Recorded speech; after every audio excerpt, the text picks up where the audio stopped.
Welcome to the eSales Podcast, your ultimate guide to mastering the art of online selling. Whether you're an entrepreneur, business owner, digital marketer, or sales professional, this podcast is the passport to dominating the digital marketplace.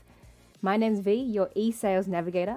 Join me as we dive into the latest strategies, tools, tactics to help you automate and conquer the world of online sales.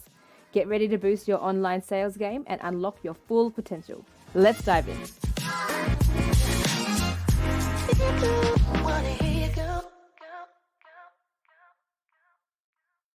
So welcome to the show. I'm so excited to have Amy Coolful here on our show today. She is a leading lead gen and email marketing expert, and she loves the theme of keeping things simple. And we just had a call just before here, and she was just talking about how to work less and work smarter in your business and get rid of that kind of myth behind grinding through business, right? So we hear things around grind, work 24 hours to build a business. But Amy's here to break that myth and tell you all about lead gen and how you can maximize your email marketing through business. So Amy, welcome. I'm so excited to have you on the show today. Thank you so much for having me. I'm definitely looking forward to the conversation. Thank you. So am I. So let's just start off with who you are and I guess how you got to where you are now. Yes. So my official business title's the goddess of lead generation and email marketing. But I'm like, we need to make it fun though. I am a lead generation as well as email marketing specialist. I started my own business actually in the fitness and wellness space back in 2011. So I've been in business for quite a while. I feel like a little bit of a dinosaur in that sense. But I grew my own fitness business to the point that I was maxed out. There's a lot of business owners started. I was doing everything within my own business. I was a one-woman show and everything was one-to-one. So all of my clients, so when I wasn't doing client fulfillment, I was marketing. And then we experience times where we're all in client fulfillment and then we go, oh shoot, I haven't marketed for 3 months. And so it's kind of at that point. And the backstory there and why I now do the work that I do, helping other people grow businesses in ways that feel simple and that feel sustainable and that reject that hustle culture mentality, really came from a pivotal moment that I had with my daughter. So I had been knowing at that point that I had been running this 50+ hour work week spiel for over 2 years. Yeah. And I knew it wasn't healthy. I was missing out on times with friends and family. My health was suffering. You get to 4 o'clock and go, oh my God, all I consumed was 3 cups of coffee and I haven't worked out in as long as I can remember. And so I knew internally that this wasn't sustainable. However, I had bought into that myth that if we just hustle hard enough, we're eventually going to arrive at this place where suddenly the massive to-do list that we have is done and we have this freedom that entrepreneurship promises and all of this good things. And I kept hustling, fully thinking that I was always just right around the corner from that place where things got easy. Because I believed it. I believed that hard work was going to be the answer. And so as much as I knew what I was doing at that point didn't feel super healthy and didn't feel super aligned, again, I thought it was the only way. But what ended up happening is that there was a moment, and my daughter's now 12, so she was 9 at the time, where she had been playing Legos, and I was where I always was, head down, punching on the keys on the computer, sending emails out, getting client plans done. And this was a Monday afternoon. She walks over to me and she goes, Mom, we play Legos. And instantly, like, heart sank because there was nothing in that moment that I actually wanted to do more than go and play with my daughter. But at the same time, I knew I was getting buried under this massive to-do list that I already felt behind on. So without giving it a ton of thought, looked at her and I said, you know what, buddy, I'm like super busy right now, but let me pull up my calendar. Let me find a time that we can play together. So again, it's Monday afternoon. I'm looking at my calendar and saw an opening Thursday afternoon at 3:30. So I said, you know what, buddy, I don't have time right now. Why don't we play Thursday at 3:30? And she goes, and she walked away. Yes. And it was like, and it still gets me teary thinking about it because it was in that moment, seeing her walk away, that made me go, that's it. I don't care 100%. At this point, like, I don't care. It needs to end. And I need to come up with a better way for myself, for her. So at that moment, I closed the laptop. I said, whoa, that was a lot. Let me close the laptop. I walked over and said, you know what? I made a mistake, bud. Like, I actually have some time right now. Why don't we play? And as we were playing, that's when I said, you have to start figuring this out for myself. I have to figure this out for her. And I have to figure it out for all of the other entrepreneurs that are probably just like me, working their tail off, thinking that that's the solution. So it was in that moment that I really started coming up with those systems for myself, and what helped me now be at the point that I'm at, where I run a membership that really helps other entrepreneurs build their anti-hustle business through lead gen and email marketing. Oh, I love that so much. I think, grind is definitely still out there. People still think that they need to grind. And I think, I really love how you put it down to one pivotal moment for you. Magical, incredible. And just, I think it's going to resonate with so many people. And we can achieve the results without the hustle and grind. So I'd love to hear more about, online membership, lead gen, and more importantly, how this is going to help other entrepreneurs beat the anti-hustle and grow their business. So what it really came down to is that what I was doing is that I was trying to do all the things and be in all the places, thinking that that was going to expedite my success, expand my success there. But by doing all the things, you're kind of doing all the things not so well. And the analogy I heard recently that I was like, oh my God, that's it, is that if we are trying to break down a brick wall and we have this sledgehammer and we're tapping on the wall in one spot, and then we're like, okay, that didn't work. So then we go to another spot and we hit the wall in that other spot. And then, okay, that didn't work. And then we try somewhere else.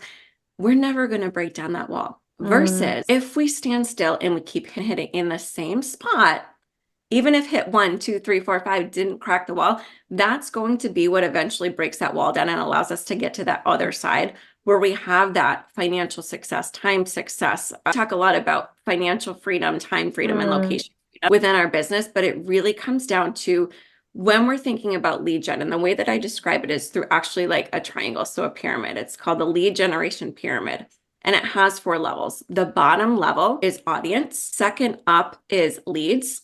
From there, third from the bottom is friends, and then top is clients and customers. So it's really looking at each of those 4 levels and picking one thing at least every 90 days, right? We could change it up after 90 days, but at least for 90 days, picking one thing that you're going to focus on. So if we run this example, if I was thinking about audience, so the goal there is, how can I grow my audience? How can I get more eyes and ears on me and my offers? Pick one. Is it going to be podcast guesting? Or is it going to be Instagram? Is it going to be LinkedIn? Is it going to be blogging? And go all in on that one thing. And I also recommend, if audience growth is what they're looking to do, think about it in like 80-20 or a 70-30 split. So if I'm looking to grow my audience, I want to be spending less time creating content for my own platform and more time trying to get in front of other people's audiences on that platform.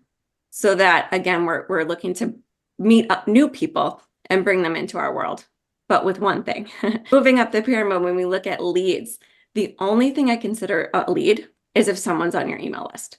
So creating one lead magnet, right? So one really high quality lead magnet is going to be a whole lot better than 100 like meh ones, right? So what is that one super awesome lead magnet that your audience is really, really looking to have? So it's going to have like a high number of people that are going to opt into it, and that it does a really great job at setting your prospects up for your signature offer. Right. So I would rather people spend a whole lot more time creating a really awesome lead magnet than spreading themselves too thin. From there, they're on your email list. So we want to nurture them. That's going to be level 3. That's friend. So we're moving from cold lead now to how can we nurture them week over week through simple newsletter templates that are going to be really intentional to help them move along the line towards the point that they are nearly begging you to swipe their credit card and buy what you have and become your client or customer. Again, client or customer, even if we have a couple other offers, can we have one signature offer that we're moving people towards? Yeah, love it. I love that, Amy. And you described it very easy and very effectively, and very kind of practical for people to kind of to implement. So I guess when you're talking about optimizing and picking one key, awesome, amazing lead magnet, tell us more about that, because it's easier to get bombarded and have 10, right? Yeah. Yes, it is. And people think that they have to have 10. You're different. I don't know, you're going to put an Instagram post out about one subject. Maybe they want to create a lead magnet on that. I would recommend having one, but if people are really inclined to have like 3, what I would say though is bundle them up so that Yeah. when someone is on your list, you're offering them these 3 things. That's just going to make life easier. So if people are using, for example, I know a lot of people use ManyChat. So if you're on Instagram, someone comments on your post, it's going to automatically send them your freebie. It's going to put them on your email list. It's easier, again, just to have one welcome sequence that they're getting funneled into instead of, again, trying to manage like these different things. So in terms of that one lead magnet, thinking about what could that be? And that can be a whole lot of things. So really the first question that I would want people asking themselves is, what is the end goal that you want for your client or customer? And how can this single lead magnet create a small win for them that's going to move them down that path towards getting that transformation or that result that they want? Because we want our lead magnets to be easy to digest. We want them to be a quick win for our clients or customers. And we want them to not only say, okay, you made this awesome quick win, but then also reveal that you had a quick win on step 1, but there are 24 other steps in your journey to getting that result. And here's what they are. And here's how you can take that next step with me as your coach or if it's a product, something like that.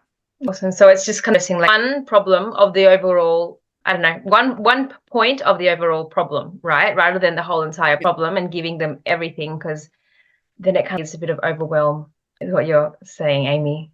Is that what Overwhelmed people won't buy. So true. I mean, the more we can create clarity for our prospects, the more likely that they are to trust that there's going to be clarity within the next thing that we offer. So true. And I think that comes back to the theme of this podcast, sales, right? How do we actually convert? It's one thing actually getting leads, to bring them to that convert, making it really simple for them to actually say, okay, it makes sense. I know exactly what Amy does. She's going to help me out with my marketing. So tell us more about maybe some of the challenges that people might face when it comes to lead gen and email marketing. I think number one is overcomplicating things. I think just keeping things simple is going to be the biggest thing. I think there's different things. I think with the audience, if we think of that pyramid with the audience, it's to grow our audience, we need to get more visible. So that can be a challenge for some people. There can be some fear, there can be some imposter syndrome, there can be all of this that comes up when suddenly we go from creating something in a silo to actually putting ourselves in that thing out into the world. So that's where I tend to see a bit of that mindset work being really beneficial to getting out there. And then as we move up, so we're creating our lead magnet, but then there's also what I found is that people, when we're nurturing over that weekly email that we're sending our people, so we're on level 3, we're trying to create friends. So we're moving from leads to friends. That's going to be through that weekly email nurture sequence. Something that I've heard people say is, yes, I understand building an email list is important.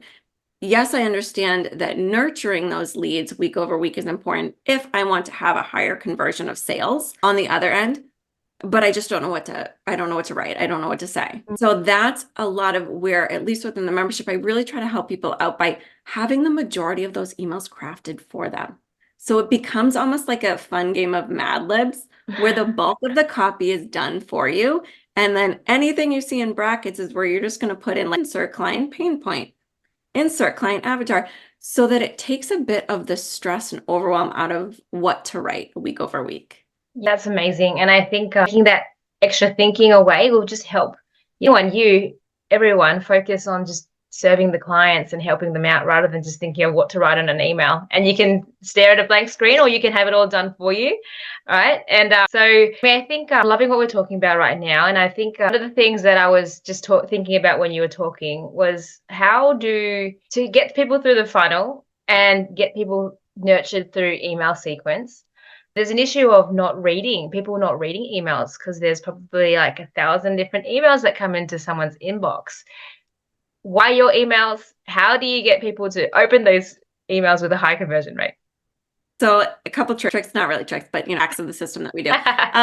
Number one is having a really strong and compelling welcome sequence. So that's I say the way I teach is your first email sets the tone for the rest of your emails. Every email that you write, so people think, I have this great subject line, people are going to open the next email. Yes, that's true. But the biggest thing that you can do to help people open up any email is have a really good email before it. Because if they loved what they got out of that email before it, they're going to see your name and they're going to open up the next one. So I think that starts with having a really strong welcome sequence that's going to talk about your company values, that's going to be fun. We want to have a little fun. We want to insert our personality. We get all of us, we get a lot of garbage emails, I will say, right? So if you open your inbox, they're boring and they're salesy and like lack personality. If you can make someone smile, encourage them, make them laugh, they're going to want that daily dose of inspiration or laughter. They're going to open your emails. So I think that's number one. It's just be yourself. Don't think about being super formal if that's not on brand for you. Just be something that you would look forward to opening up. The other thing that I'm starting to play with, so I'm not officially teaching it yet, but I'm starting to play with it myself, is inserting video into our email. Mm-hmm. So not only just linked, but also just embedding emails or video inside. So instead of it just being like every single one, just a text, and I put a 3-minute video in just to spice it up a little bit. Again, letting people know what to expect, but not being super predictable week over week.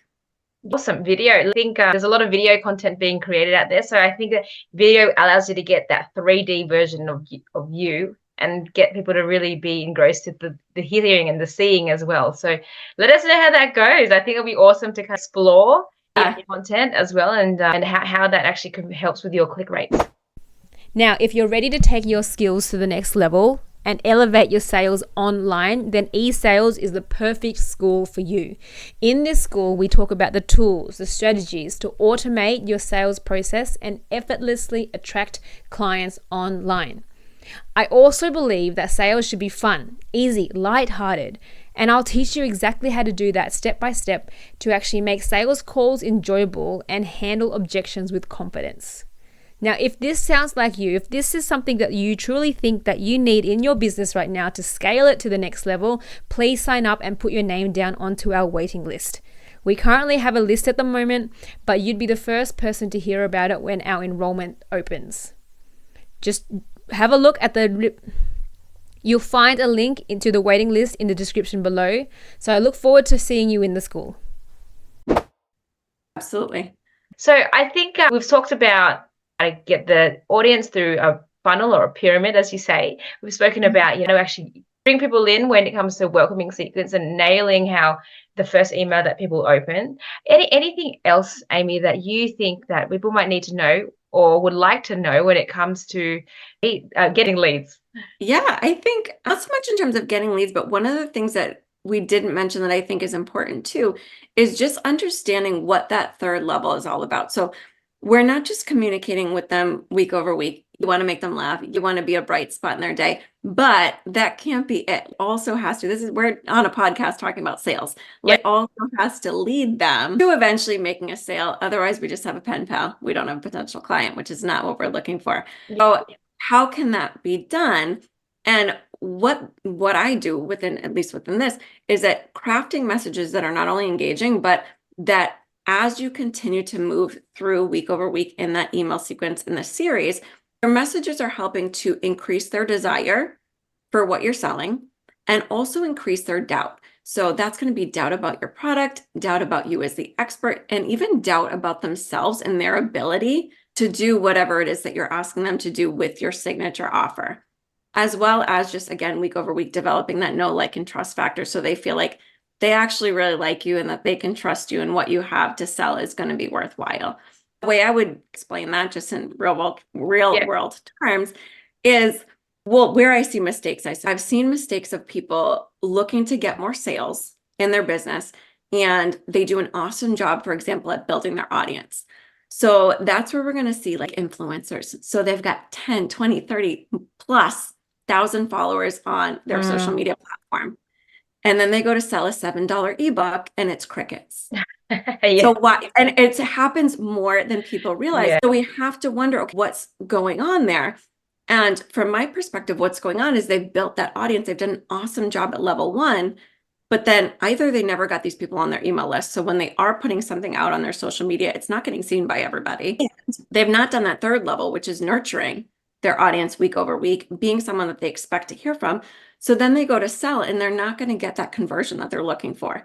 So that's mistake number one. I see that sometimes. The other mistake that I see is what I call ghost marketers. So these are people that they slightly better. So they did a good job. They built their audience. They have a good audience there. And They were wise enough to start building an email list. So they created a lead magnet. They got people on their list. What they failed to do, though, is level 3. So now these people are on their list and they haven't communicated with them at all. Week over week, 2 months have gone by, 3 months have gone by. And now all of a sudden, this person has a product or service to sell. So they start sending out these sales emails. And what's going to happen is either people are going to be really annoyed because they're like, what are you doing jamming up my inbox with like all these sales emails? You haven't even said hello to me for 3 months. Yeah. Or they're going to just be like, who is this? What did I get on their email list? Because it was 3 months have passed. They might not remember the thing that they opted into for you. So again, they're the ghost marketers because they've done steps 1 and 2, but they've failed to do number 3. And the way that looks for me in real life is I always think about it as like, if someone is looking for a marriage proposal, we're going to put it there. You barely knew them. You just met them. They just entered your world. And you're like, hey, you want to get married? Well, that's like a bit aggressive. So if we're coming into sales, all of a sudden, this person just entered our world and we're like, do you want to buy from me? It can feel not so good. However, if you've done a really good job developing that relationship for months and showing that you're trustworthy, showing that you have authority, showing that you genuinely care about them, then all of a sudden you put that proposal out, you're going to see your conversions are higher because people don't buy because they had a good sales experience. They buy based on all of the experiences that they've had with you up until that point that you're asking for the sale. That's so true. I love that. I was just watching a video and it was from Simon Sinek, but he was just saying, how did you fall in love with someone? Was it an event? Was it just one bang? How did you fall in love? And so he goes through the video explaining that it was a series of events that actually made someone realize it wasn't one event, realize that they're actually in love with that person. You know, it was the flowers, it was the everyday kisses, it was the going to coffee every single week, or it was just messages, small things that actually make someone then grow the feeling of love towards that other person. So it kind of resonates with me, and also I can kind of relate the email marketing to falling in love with someone as well, right? It's exactly it. It's all of those moments that came before the sale that really help lead to that higher conversion rate. And so if you were just to focus on just email, do you usually get people mainly on email? Would you kind of take people off the email? When I say off the email, I click to a link to follow a YouTube channel or click on a course or something like that. Do you just keep people in the emailing, how do I say it, world? Or do you keep people on different channels? Channels is what I'm trying to think of. Channels. I do both. So I think that email is good because one, you're getting, if your open rates they can be up in the 50, 60, 70. If you have a really targeted list, you can get a really, really great open rate compared to if we look at, and I won't say any specific social media platforms, but I was looking at one recently and it said that roughly 15% of the things that you put out are going to be seen by your audience.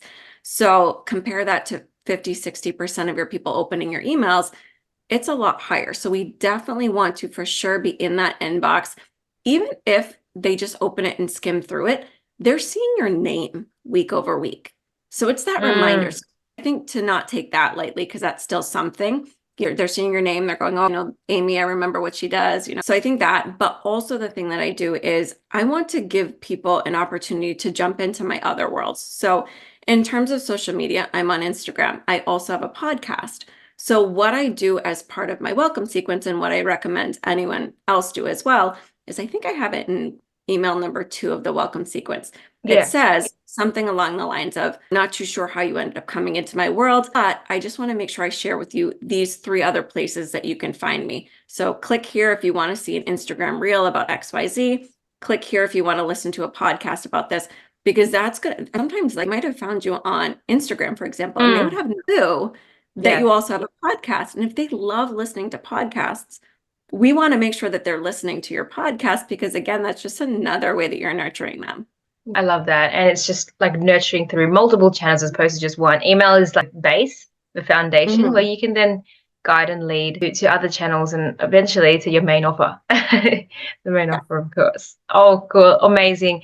Thanks, Amy. I think we've gone through so many golden nuggets at the moment. And I think I've learned a lot, just having the conversations with you. And more importantly, I love your energy. I love your vibe. You're really enthusiastic and really excited to kind of share. And your topic, you're just so passionate about it. So tell us more about how we can find you. You said you had a podcast, you had Instagram. Where else can we find you?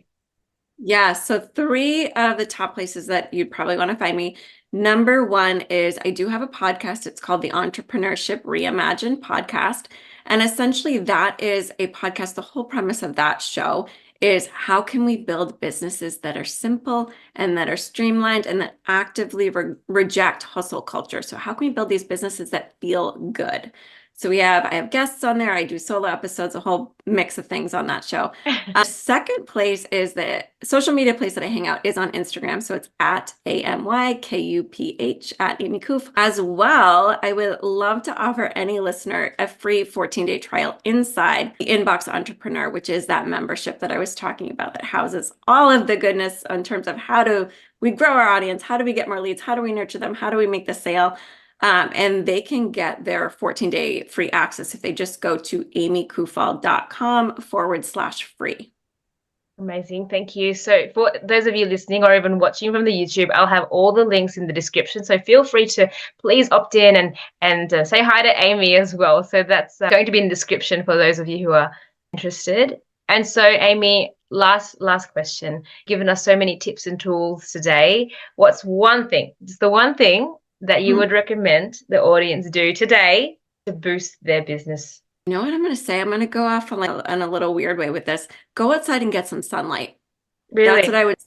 That's my one tip of the day. Because I think too often we get in our heads are down, we're in the computer. So every single time I've gone outside, I've gone a little sunlight, I've taken a walk. Those are the times that we get those big, I don't know, some people call them downloads or whatever. That's the time that all of those creative moments that are the real needle movers in your business. And it's taking some time, getting outside, going for a walk, and allowing yourself the permission to have that downtime that's going to be super essential as you grow your business. I know that for myself, I'm someone that unfortunately, I find it a whole lot easier just to work nonstop.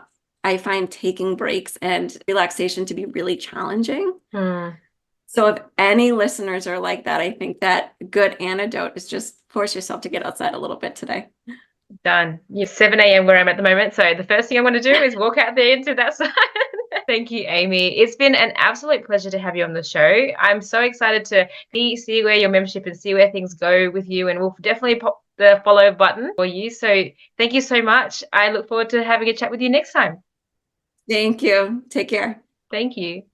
Thank you so much for tuning in. I really appreciate you listening into the show today. And if you did like our content, please like, share, and subscribe to this podcast or this YouTube series so that way we can keep giving you more content and sharing you more knowledge around how to scale your sales online. And if you are wanting to boost your sales online, please sign up to our e-sales school where you will learn to automate and navigate your way around in this digital marketplace.